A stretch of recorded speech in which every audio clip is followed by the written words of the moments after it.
స్వామి, నేను ఏదైనా మాట్లాడే ముందు ట్రంప్ గారు ఇచ్చిన ఒక స్పీచ్లో ఆయన అంతరాంగాన్ని మనం తెలుసుకోవాలి. చాలామంది ఏమనుకుంటున్నారు, ఇది 36th day, 37th day, 38th day, 40, 45, 50, 2 months, 3 months, 4 months అవుతుందా అనేది ఒక డౌట్లో ఉన్నారు కదా. ఆయన బయటకు వచ్చేసి World War I 1 సంవత్సరం ఉన్నాం, World War II 3 సంవత్సరాలు ఉన్నాం, కొరియన్ వార్లో 3 సంవత్సరాలు ఉన్నాం, వియట్నాం వార్లో 19 సంవత్సరాలు ఉన్నాం, ఇలా అని చెప్పి ఎన్ని సంవత్సరాలైనా నేను ఏ ఎండ్కైనా వెళ్ళడానికి రెడీ అయినట్టు మాట్లాడారు. ఒకసారి మీరు వినండి. ఇరాక్, ఆఫ్ఘనిస్తాన్, లిబియా ఎగ్జాంపుల్స్ అన్ని తీసి మరీ ఆయన మాట్లాడారు. ఒకసారి మీరు వినండి ఒకసారి. American involvement in World War I lasted 1 year, 7 months and 5 days. World War II lasted for 3 years, 8 months and 25 days. The Korean War lasted for 3 years, 1 month and 2 days.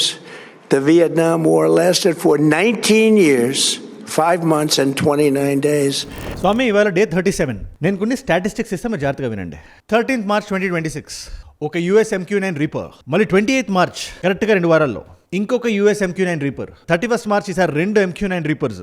MQ-9 reaper అంటే ఎలా ఉంటుంది అనేగా, ఎగ్జాక్ట్గా ఇట్లా ఉంటుంది. Again 2nd April MQ-9 reapers. కానీ ఎప్పుడైతే ఏప్రిల్లోకి మనం enter అయ్యే F-15s ఉంటాయి కదా, బోయింగ్ సంబంధించినవి, వాటిని 2 కొట్టింది ఇరాన్. అవి 2 పడిపోయినాయి. అదే April 3rd రోజున AQ-10 అని చెప్పి, అగైన్ ఇది కూడా US ఎయిర్ ఫోర్స్, ఇది పర్షియన్ గల్ఫ్ లో పడింది. ఇది పేర్లు నేను ఎందుకు చెప్పాను అనుకుంటున్నారు మీరు? ఇరాన్ ఒక విషయాన్ని అనౌన్స్ చేసింది ఇవాళ. US కి సంబంధించి ఒక black day, US air force కి సంబంధించి దీనికన్నా వర్స్ట్ డే ఇంకోటి ఉండదు అనే 2 F-15 పడిపోయిన తర్వాత బయటకు ప్రకటించింది.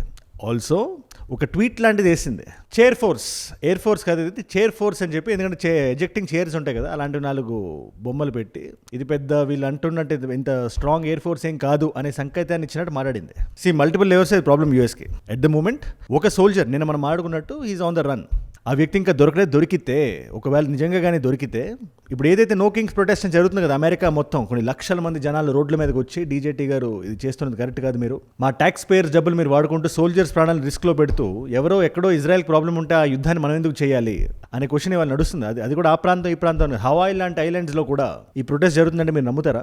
నేను ఫస్ట్ ఏదైనా చెప్పే ముందు మిమ్మల్ని క్వశ్చన్ అడుగుదాం అనుకుంటున్నా. మీరు ప్రపంచవ్యాప్తంగా మీరు ఎక్కడున్నా, ముఖ్యంగా గల్ఫ్ రీజియన్స్లో ఉన్నా లేదా యూఎస్కి సంబంధించిన ఏ స్టేట్లో ఉన్నా కూడా, మీ రీజియన్లో ఇది జరుగుతుందా లేదా కింద రాసి మాకు కన్ఫర్మ్ చేయండి. ఎందుకంటే మీకన్నా ఎక్కువ ఆథెంటిక్ సోర్స్ నాకు ఉండదు. మీరు అక్కడ ఉంటే మీరు రాయండి, కింద కామెంట్స్లో ఎంగేజ్ అవ్వండి. I want everybody to know ఇప్పుడు ప్రస్తుతానికి యుద్ధానికి సంబంధించి ఏం నడుస్తుంది అని. అండ్ ఈ ప్రొటెస్ట్కి ఇలాంటి సోల్జర్ దొరకడం ఎందుకు ఇంపార్టెంట్ అంటే, డీజేటీ గారు మైక్ దొరికిన ప్రతిసారి ఆయన మాట అంటున్నారు కదా, ఆబ్లిటరేట్ అయిపోయింది ఇరాన్, ఎటువంటి ఎయిర్ డిఫెన్స్ సిస్టమ్స్ లేవు, మొత్తాన్ని నాశనం చేసాం మేము, డ్రోన్స్ ఏం ఫ్లై చేయలేదు, మిలిటరీగా క్రిపుల్ చేస్తా ఉంటున్నారు కదా. మరి అలాంటి ఇరాన్ F-15 లాంటి జెట్స్ని, స్టెల్త్ జెట్స్ని, ఇవి F-16 కన్నా తక్కువ జెట్స్ అనుకోకండి, పేరు అలా ఉంది కదా అని చెప్పి, ఆ కంపెనీ వేరు ఈ కంపెనీ వేరు, and these are much more advanced. అలాంటి జెట్స్ని థర్మల్ మ్యాపింగ్ చేసి కొట్టింది.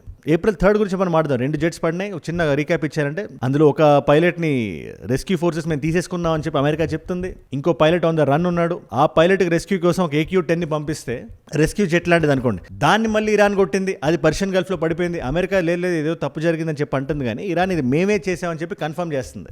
జస్ట్ ఇమాజిన్, ఇది పర్షియన్ గల్ఫ్లో కాకుండా ఇరాన్ గడ్డ మీద పడుంటే ఎంతమంది అమెరికన్ సోల్జర్స్ ఇవాళ ఇరాన్ ఆధ్వర్యంలో ఉండేవాళ్ళు మీ వ్యూహం వదిలేస్తున్నాను నేను. That's why it's an ego battle. Video బిగినింగ్లో చెప్పాను కదా, డీజేటీ గారు ఏదైతే అన్నారో, పలానా దేశంలో ఇన్ని రోజులు, పలానా దేశంలో ఇన్ని నెలలు, పలానా దేశంలో ఇన్ని సంవత్సరాలు అని ఇరాక్, లిబియా, ఆఫ్ఘనిస్తాన్ ఇలాంటి దేశాల ఎగ్జాంపుల్స్ తీసుకొని మరి ఆయన ఎక్స్ప్లెయిన్ చేశారు. ఈ యుద్ధం ఇవాళ ఆగేది కాదు, జస్ట్ 36 రోజులు అయింది ఇది. అందుకని ఎవరిదైనా అంతరంగా మనం తెలుసుకుంటే వాళ్ళు ఏం మాట్లాడుతారో తెలియకుండా వాళ్ళ మాటలు ఏం దొరుకుతున్నాయి, ఇవి మనం కీన్ గా అబ్జర్వ్ చేయడం చాలా ఇంపార్టెంట్. ఇవాళ ఆ విషయాన్ని చేసే ప్రయత్నం మనం చేద్దాం. అండ్ ఆబ్వియస్లీ భారతదేశ పర్స్పెక్టివ్ కూడా ముందు పెట్టింది, ఎందుకంటే ఇవాళ భారతదేశాన్ని లాగుతున్నారు. నెరేటివ్ వార్ఫేర్లో ఇవాళ ఇరాన్కి సంబంధించిన కొన్ని కార్గోస్ ఏవైతే ఉన్నాయో భారతదేశానికి కాకుండా చైనాకి తరలింపబడ్డాయని, దీనికి కారణం ఇండియన్ రూపీస్ అని, మన దగ్గర మనం సరిగ్గా డబ్బులు ఇవ్వలేదని, లేదా Iran is not accepting our currency అని చెప్పి రకరకాల మాటలు మాట్లాడుతున్నారు. అదంతా దాని గురించి ఒక క్లారిటీ మనందరం తెచ్చుకోవాలి ఇవాళ. నిజంగానే మనకి LPG or CNG or crude oil shortage మనకి రాబోతుందా, or is it all part of a game? ఇదంతా మీకు కొట్టే తెచ్చేలా 10-15 నిమిషాలు మీకు ఎక్స్ప్లెయిన్ చేసేస్తాను, మీరు జాగ్రత్తగా వినండి.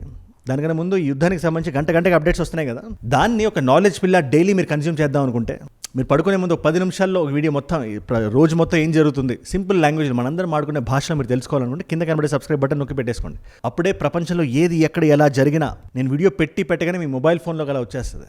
సబ్స్క్రైబ్ చేశారుగా, డన్ స్వామి. మీరు ఏవి అనుకోనంటే, నేను వైట్ హౌస్ స్పోక్స్ పర్సన్ చెప్పిన ఒక డైలాగ్తో ఈ కాంటెక్స్ట్ మీకు సెట్ చేద్దాం అనుకుంటున్నా. ఆయన రీసెంట్గా ఒక ప్యానెల్లో కూర్చున్నారు. ఆయన అడుగుతున్నారు, మీరు ఎందుకు సార్ ఇట్లా లాగుతున్నారు, మీరు ఈ యుద్ధం వల్ల ఎవరికి లాభం అనే మీనింగ్ వచ్చిన క్వశ్చన్ అడిగితే జర్నలిస్ట్ దానికి సమాధానం చెప్తూ, వీఆర్ ఎస్కలేటింగ్ టు డీఎస్కలేట్. ఈ పదాన్ని ఒకసారి అండర్లైన్ చేసి పెట్టుకోండి. We are escalating to de-escalate. ఈ పదాన్ని ఆయన వాడారు. ఒకసారి మీరు చూడండి ఒకసారి ఫస్ట్ ఆయన ఏమన్నారు. A few points to what you just brought up, Abby. First, we may have to escalate to de-escalate. ఈ పదం నేను ఎందుకు గుర్తుపెట్టుకోమన్నానంటే ఎస్కలేట్ టు డీఎస్కలేట్ అనే పదం వచ్చిన ప్రతిసారి ఒక ఇర్రెస్పాన్సిబుల్ వార్ మన కంటి ముందు కనబడతానే ఉంటుంది. ప్రస్తుతానికి ఇప్పుడు అమెరికాకి ఇరాన్కి జరిగే యుద్ధం లాగే. అంటే వాళ్ళు ఏమంటారు, ఇది డీఎస్కలేట్ అవ్వాలంటే ఇరాన్కి వేరే లాంగ్వేజ్ అర్థం కావట్లేదు కాబట్టి, డిప్లొమాటిక్ లాంగ్వేజ్ ఇరాన్కి వాళ్ళ భేజాలోకి వెళ్ళట్లేదు కాబట్టి మేము వాళ్ళకి అర్థమయ్యే మిలిటరీ భాషలోనే మేము మాట్లాడుతున్నాం. The second point is the New York Times had a story today about how Iran is skeptical of diplomacy, and that's because they don't believe in diplomacy. They only understand the language of conflict and force, and that is why President Trump made this decision. అని వీళ్ళు అంటున్నారు. కానీ Iran side ఎలా ఉందంటే, మేము ఎప్పుడు శాంతంగానే ఉన్నాం, we are a civilization, we are not a country. 5,000 సంవత్సరాల నుంచి మమ్మల్ని ఎంతో మంది ఆక్రమించుకుందాం అనుకున్నారు, అయినా మేము ఇలా నిఠారుగా నిలబడ్డాం అంటే అది మా సివిలైజేషన్ పవర్. అది ఇప్పుడు కూడా మేము డిఫెన్స్ ఆడుతున్నాం కానీ ఎప్పుడు అఫెన్స్ వెళ్ళట్లేదు. మీరు డిపార్ట్మెంట్ ఆఫ్ వార్ అని పెట్టుకున్నారు కానీ మాకు ఆలోచన లేదు. మా మీదకి మీరు వచ్చారు కాబట్టి మేము రిటాలియేట్ అవుతున్నాం. మీరు ఏవైతే కండిషన్స్ మా ముందు పెట్టారో అవి మాకు వద్దు. పాకిస్తాన్ తీసుకొచ్చి ఒక 15-point సీజ్ ఫైర్ డీల్ ఒకటి పట్టుకొచ్చింది, మీకు గుర్తుంటే. Iran has responded to President Trump's peace plan. Tehran has rejected Trump's 15-point proposal. Iranian side has refused to accept Trump's proposal while calling it excessive. మీరు కంప్లీట్గా న్యూక్లియర్ ప్రోగ్రామ్ని give up చేయాలి. 450 kilograms of enriched uranium ఏదైతే ఉందో అది AIEAకి ఇచ్చేయాలి. International atomic energy agency or something, ఆ association ఏదో ఉంటుంది ఆ పర్టికులర్. అదేంటి ప్రపంచం మొత్తానికి it will have a over look on nuclear బాంబులు, అటామిక్ బాంబ్స్, అవన్నీ మేము ఎందుకు చేస్తామని చెప్పి ఇరాన్ అంటూ ఇంకొక కండిషన్స్ లిస్ట్ అవుట్ పంపించింది. అందులో ఏముంది, మీరు ఈ గల్ఫ్ రీజియన్ నుంచి వెళ్ళిపోవాలి, ఇక్కడ అసలు మీరు ఉండకూడదు, స్టేట్ ఆఫ్ హార్మోస్కి మా కంట్రోల్ ఉండాలి. ఇలా అమెరికా ఏవేవైతే ఒప్పుకోదో అలాంటి కండిషన్స్ ఇరాన్ ఇచ్చింది. సో ఇక్కడ ఇద్దరు ఒప్పుకునే స్థాయిలో లేరు, ఆ మైండ్ స్టేట్లో లేరు. డీజేటీ గారు అయితే సంవత్సరాలు ఇది వెళ్తుందని చెప్పి మాట్లాడుతున్నారు. ఆయన ఆల్రెడీ మిలిటరీ స్పెండింగ్ ఎంత అవుతుందో మన అందరికీ తెలుసు. అమెరికాకి సంబంధించి జనాలు క్వశ్చన్ చేస్తున్నారు. ఆల్రెడీ $50-60 billion అయిపోయినాయి, వైపౌట్ అయిపోయినాయని చెప్పి మాట్లాడుతున్నారు. అది కాకుండా ఈ యుద్ధపు ట్రెమర్స్ అనేవి స్టాక్స్ దాకా కూడా వెళ్తున్నాయి. సరే వీటినన్నింటి పక్కన పెట్టండి, ఆల్రెడీ ఎగ్జిస్టింగ్ ఎక్స్పెండిచర్ కాకుండా ఇంకో 40% ఇంక్రీజ్ మాకు కావాలి. 1.5 trillion ఇవ్వండి, we are not a day care. This is a statement by DJT. No White House is clearly seeking ఆ బిల్ పాస్ చేయాలి, ఎక్స్ట్రా ఎక్స్పెండిచర్ స్పెండింగ్ బిల్ అని చెప్పి. ఎందుకు? అగైన్ ఆయన అసందర్భంగా ఏం మాట్లాడారు, ఆయన నోట్ నుంచి ఏం మాటలు దొరలేయో మనం క్లీన్గా అబ్జర్వ్ చేయాలి. ఇది ట్రూత్ సోషల్ పోస్ట్, ఒకసారి మీరు వినండి. ఒకసారి ఆయన రాసింది ఇది జస్ట్ 1 day క్రితం. మా మిలిటరీ ఏదైతే ఉందో one of the greatest and most powerful, ఆయన రాసుకున్నాడు ఇది. అది మేము ఇంకా మొదలు పెట్టలేదు డిస్ట్రాయ్ చేయడం ఇరాన్ని. అంటే ఇప్పుడు దాకా జరిగినంత చిన్న శాంపుల్ అని టీజర్ అని ఆయన మాట్లాడుతున్నాడు. ఆయన next bridges, next electric power plants, ఇది ఏదైతే ఉందో ఇది చాలా ఇర్రెస్పాన్సిబుల్ స్టేట్మెంట్ ఇది. ఎందుకంటే ఎలక్ట్రిక్ పవర్ ప్లాంట్స్ని మనం కొడితే హాస్పిటల్స్ కానీ సివిలియన్స్ మీద మనం దాడి చేస్తున్నట్టు and it doesn't come under any kind of responsible warfare. ఈ కొత్త రెజిమ్ ఏదైతే వచ్చిందో ఈ మోజ్తబా ఖమేనీ వీళ్ళందరికీ ఏం చేయాలో బాగా తెలుసు, వాళ్ళు చాలా ఫాస్ట్గా యాక్ట్ చేయాలి. ప్రెసిడెంట్ డీజేటీ అని చెప్పి ఆయన రాశారు. చూసారా, మీరు ఒకసారి క్లియర్గా అబ్జర్వ్ చేస్తే మేము ఇంకా గట్టిగా కొట్టడానికి మేము రెడీగా ఉన్నామని చెప్పి ఆయన అంటున్నారు, కానీ ఎక్కడ మేము తగ్గుతామని చెప్పి అనట్లేదు. ఎందుకంటే 2 విషయాలు ఇక్కడ. ఫస్ట్, ప్రజల దగ్గర ఆయన పేరు పోతుంది. మిడ్ టర్మ్ ఎలక్షన్స్ వస్తున్నాయి, దిస్ ఇస్ లాస్ట్ రెజిమ్. ప్రపంచం మొత్తం ఈయన ఒక టైరెంట్లా గుర్తుపెట్టుకుంటుంది, గేమ్ ఆఫ్ థ్రోన్స్లో ఉండే ఒక మ్యాట్ కింగ్ లాగా. ఆయన ఖచ్చితంగా అది వద్దు ఇప్పుడు. ప్లస్ ఆల్రెడీ మనం మాట్లాడుకున్నట్టు ఏవైతే ఎయిర్ ఫోర్స్ లాస్లు మనం చూసామో, F-35 జెట్లు వెళ్ళిపోయినాయి, F-15 జెట్లు వెళ్ళిపోయినాయి. F-15E అని చెప్పి ఎక్స్పోర్ట్ వేరియంట్స్ అవి 4 కింద పడినాయి. 4 of those jets are down in Kuwait. అదేంటి ఫ్రెండ్లీ ఫైర్లో జరిగిపోయిందని చెప్పి కువైట్ అంటున్నారు, కానీ దాని వెనకాల కూడా ఏదైనా కాన్స్పిరసీ థియరీ ఉందా, కొంచెం ఇన్సర్జెంట్ గ్రూప్స్ ఏమైనా చేశారా లేదా రాడికలైజ్ చేశారని చెప్పి ఒక ఇన్వెస్టిగేషన్ ప్రస్తుతానికి నడుస్తుంది. అవి కాకుండా A-10లు, E-3లు, K-135లు, అంతేందుకు ఈ రీఫ్యూయలింగ్ జెట్స్ ఇవన్నిటిని కూల్చారు కదా. కొన్ని billions of dollars worth of నష్టం జరిగింది అమెరికన్ ఎయిర్ ఫోర్స్కి ఇవాళ. దానికి he needs to be answerable. దీని మధ్యలో వదిలేసి వచ్చేస్తే యుద్ధం విల్ బి ఫర్ నథింగ్ కదా అని ఉంటుంది. అంటే సింపుల్గా చెప్పాలంటే పాయింట్ ఆఫ్ నో రిటర్న్ అని ఉంటుంది ఎయిర్లైన్ టర్మినాలజీలో. అంటే పాయింట్ A నుంచి పాయింట్ Bకి ఫ్లైట్ వెళ్ళాలంటే ఒక పాయింట్ దాకా ఫ్యూయల్ ఉంటుంది వెనక్కి వచ్చేయడానికి. బట్ ఇందులో ఉండే ఫ్యూయల్ ఒక పాయింట్ని దాటిన తర్వాత ఏకి రాలేదు. ఇంకా ఇద్దరు వెళ్తే బీకి వెళ్ళాలి, లేదా బీలో అవ్వకపోతే ఇంకేదైనా సీకి వెళ్ళాలి, కానీ ఏకైతే రాలేదు. దీని point of PNR, point of no return అంటారు. ఆ స్టేజ్కి ఇప్పుడు యుద్ధం వెళ్ళిపోయింది కాబట్టి డీజేటీ గారు ఏదో ఒకటి చేసి ఇద్దరు సీకి వెళ్ళాలి, ఇద్దరు బీకి వెళ్ళాలి, లేదా సి లాంటి ఇంకేదైనా ఒక లొకేషన్ చూసుకొని, అంటే ఏదైనా జరిగి అటు ఇటు చేసిందని చెప్పేసి ఆయన చెప్తున్నట్టే పవర్ గ్రిడ్లని బ్రిడ్జ్ని కూల్ చేసి మామ అనిపించేసుకొని వెనక్కి వచ్చేయాలి. ఇప్పుడు ఆయన అది చేసే ప్రయత్నంలోనే ఉన్నారు. ఎందుకంటే ఇరాన్ మీరు చూస్తే అక్కడ ఉండే సివిలియన్స్, లోకల్ పోలీసులు వీళ్ళందరూ కూడా యుద్ధం చేస్తున్నారు. ఏదైనా ఒక హెలికాప్టర్ వచ్చింది ఫర్ ఎగ్జాంపుల్, ఆ పైలట్ని రెస్క్యూ చేయడానికి వస్తే ఆ ఊర్లో ఉండే రెగ్యులర్ సివిలియన్స్ కొడుతున్నారు, లేదా పోలీస్ ఆఫీసర్లు కొడుతున్నారు, గన్ షూటింగ్, గన్ ఫైరింగ్ చేస్తున్నారు. అండ్ ఇలాంటి టైంలో వరల్డ్ ఓవర్ దాని ట్రెమర్స్ కనబడుతున్నాయి. ఇవాళ పాకిస్తాన్కి సంబంధించిన పెట్రోల్ డీజిల్ ధరలు మనం చూసుకుంటే 43% increase in petrol, 54% increase in diesel. And ఇలా పెట్రోల్ డీజిల్ పెరగడం ఒక ఎత్తు అయితే, పెట్రోల్ డీజిల్ దేనికి వాడతారు? ట్రాన్స్పోర్టేషన్ కదా. సో ట్రాన్స్పోర్ట్ అయ్యే ప్రతి నిత్యావసర వస్తువు ధర కూడా ఆటోమేటిక్గా ఈవెన్చువల్గా పెరుగుతుందని చెప్పి పాకిస్తాన్కి కూడా తెలుసు. ఇవాళ మనం అంత డ్యామేజ్ మనం చూడట్లేదు. ఇవాళ మనకి పెట్రోల్ కానీ డీజిల్ కానీ అంత పెరగట్లేదు, ఎందుకంటే మనకి నిల్వ ఉంది. మన ఎనర్జీ పెట్రోలియం మినిస్ట్రీ కూడా ఒక ప్రెస్ నోట్ ఒకటి రిలీజ్ చేసింది, చదువుతాం మొత్తం మనం. బట్ వాళ్ళు క్లియర్గా రాస్తున్నారు, we have sufficient crude oil or LPG or LNG or CNG ఇవన్నీ మా దగ్గర ప్రస్తుతానికి ఉన్నాయి కొన్ని నెలల పాటు మనం సస్టైన్ అయ్యేలాగా. So we are safe. ఇలాంటి టైంలో కూడా భారతదేశాన్ని డైరెక్ట్గా అటాక్ చేస్తూ I seen a lot of headlines. ఏంటది, స్ట్రేట్ ఆఫ్ హార్మూజ్ నుంచి బయటికి కార్గో షిప్ ఒకటి వచ్చింది, ఇండియాకి రీచ్ అవ్వాలి, అది crude oil cargo. But due to some payment issues అవి చైనాకి వెళ్ళాయని చెప్పి రకరకాల వార్తలు వచ్చాయి. ఈ కార్గో షిప్స్ ఎన్ రూట్ అవి దారులు మార్చుకోవచ్చు. దానికి కారణం కానీ దాని అర్థం కానీ పేమెంట్ రిలేటెడ్ ఇష్యూస్ అనే కాదు. క్లీన్గా అబ్జర్వ్ చేసి అందుకే దీని గురించి నేను మాట్లాడలేదు. లాస్ట్ 1-2 డేస్గా దీని మీద న్యూస్ వచ్చినా కూడా దీన్ని నేను టచ్ చేయలేదు. Because it felt weird. And మనందరూ అనుకున్నట్టుగానే ఇండియన్ గవర్నమెంట్ మన వాళ్ళు they have released a press note. ఈ న్యూస్ అంతా ఫాల్స్ అని, ఎటువంటి పేమెంట్ హర్డల్ లేదని చెప్పి ఇరాన్తో మనకు కరెక్ట్గా బిజినెస్ జరుగుతుందని. అండ్ ఆల్సో ఇప్పుడు దాకా ఏవైతే ఈ కార్గోస్ వెళ్ళే 8 to 9 వెళ్ళినాయి, ఐ థింక్ 8 వెళ్ళినట్టు ఉన్నాయి కరెక్ట్గా. ప్రపంచంలోనే అత్యధికంగా ఎవరైతే కార్గోస్ తరలించారో అది మన దేశమే. అది ఈ రూమర్స్ ఎవరైతే స్ప్రెడ్ చేసారో వాళ్ళకి ఆయిల్ ట్రేడ్ ఎట్లా వర్క్ అవుతుందో తెలియదని, ట్రేడ్ ఆప్టిమైజేషన్కి ఫ్లెక్సిబిలిటీ కోసం మధ్యలో ఎన్ రూట్ ఆ దారులు అవి మారుతుంటాయని, క్రూడ్ ఆయిల్ రిక్వైర్మెంట్ కానీ మన దగ్గర ఉండే నిల్వ కానీ కంప్లీట్గా సెక్యూర్డ్గా ఉందని for the next few months. LPG కూడా దీన్ని అండర్లైన్ చేసి పెట్టుకోండి. ఏదో మంగళూరుకి సంబంధించిన ఒకటి డిశ్చార్జ్ అవుతుందని చెప్పి ఫాల్స్ న్యూస్ వస్తుంది, అది కరెక్ట్ కాదు. అది కూడా మాకు రీచ్ అయిందని చెప్పి మనం రాసాం. మనం ఇన్ఫాక్ట్ మీరు ఇవన్నీ కాదు, ఇరాన్ ఎన్వాయ్ ఏం మాట్లాడతారో మీరు వినండి.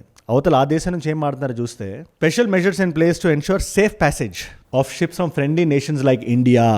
సో ఎవరైతే రూమర్ స్ప్రెడ్ చేస్తున్నారో ఏ దేశాలు అయితే ఒకసారి ఈ లైన్ వినాలి. So they consider as a friendly nation. వాళ్ళకి ఇవాళ ఏదైనా ఫార్మస్యూటికల్స్ కావాలన్నా, ఏదైనా కొంచెం మెడికల్ ఎయిడ్ కావాలన్నా వాళ్ళు ఫస్ట్ చూసేది భారతదేశాన్ని. ఇవాళ కార్పెట్ బాంబింగ్ చేసిన తర్వాత ఎంతో మంది when their lives are at risk, medical aid ఖచ్చితంగా అవసరం ఉంటుంది. అండ్ అమెరికా లాంటి దేశం వాళ్ళు సివిలియన్స్ని టార్గెట్ చేసి కొడుతున్నారు. ఇలాంటి టైంలో ఖచ్చితంగా మెడికల్ ఎయిడ్ భారతదేశాన్ని వాళ్ళు ఎదురు చూసినప్పుడు ఇలాంటి షిప్ ఏదైనా వెళ్ళి ఫార్మస్యూటికల్స్ రిలేటెడ్ కార్గో ఏదైనా వెళ్ళి వెనక్కి వచ్చినప్పుడు క్రూడ్ ఆయిల్ వచ్చినా I will not be surprised. It's very high possibility. దీని మీద మీరు ఏమంటారు నాకు కింద కామెంట్స్ మీరు ఖచ్చితంగా మీరు రాయండి. ఇలాంటి నెరేటివ్ వార్ఫేర్ని మనం నిజంతోనే కొట్టాలి. అలాగే కొట్టే ప్రయత్నం చేద్దాం స్వామి. ఇవాళ మల్టిపుల్ చాయిస్ క్వశ్చన్ మీ అందరికీ. యూఎస్ఏకి వియట్నాంకి జరిగిన యుద్ధంలో మేజర్ యూఎస్ ఇన్వాల్వ్మెంట్ ఏ సంవత్సరంలో మొదలైంది? టెట్ ఇనిషియేటివ్ అంటారు. అది ఏ సంవత్సరం? అది option A is 1965, option B is 1967, option C is 1968, option D is 1971.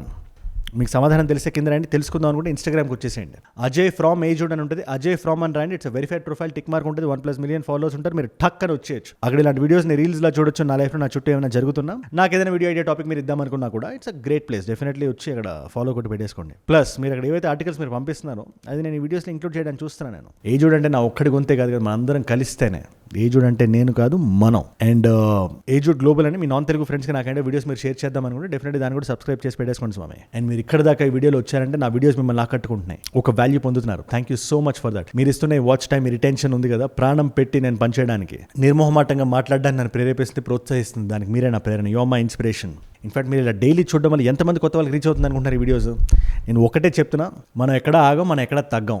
కంటిన్యూస్గా డైలీ వీడియోస్ వస్తాయి. I keep getting better. తప్పుల నుంచి సరిదిద్దుకుంటా, ఇంకా స్ట్రాంగర్ వాయిస్ కింద ఎమర్జ్ అవుతా. దానికి మీరు అందరూ తోడుగా ఉంటారు. కింద కనబడే సబ్స్క్రైబ్ బటన్ నొక్కి పెట్టేసుకోండి. ప్రపంచంలో ఏది ఎక్కడ ఎలా జరిగినా నా వీడియో పడగానే మీ మొబైల్ ఫోన్లోకి అలా వచ్చేస్తుంది. పడుకునే ముందు 10-15 నిమిషాలు స్పెండ్ చేయించాలి. సబ్స్క్రైబ్ చేశారుగా, డన్ స్వామి. మీకోసం నేను కాంప్లిమెంటరీ వీడియోస్ పెడుతున్నా. ఈ వీడియో ఆ సోల్జర్ గురించి ఎట్లా దొరికాడు, ఏంటి పరిస్థితి అనే క్రిస్టల్ క్లియర్ ఎక్స్ప్లెనేషన్ మీకు కావాలంటే ఆ ఫుల్ వీడియో ఇక్కడ ఉంది. లేదా అసలు యుద్ధం ఎలా మొదలైందో మేము తెలుసుకోవాలనుకుంటున్నాం అంటే ఆ వీడియో ఇక్కడ ఉంది. మీకు ఏ వీడియో ఇంట్రెస్ట్ ఉంటే ఆ వీడియోని చూడండి. నేను మళ్ళీ మిమ్మల్ని రేపు ఇంకో వీడియోతో కలుస్తా.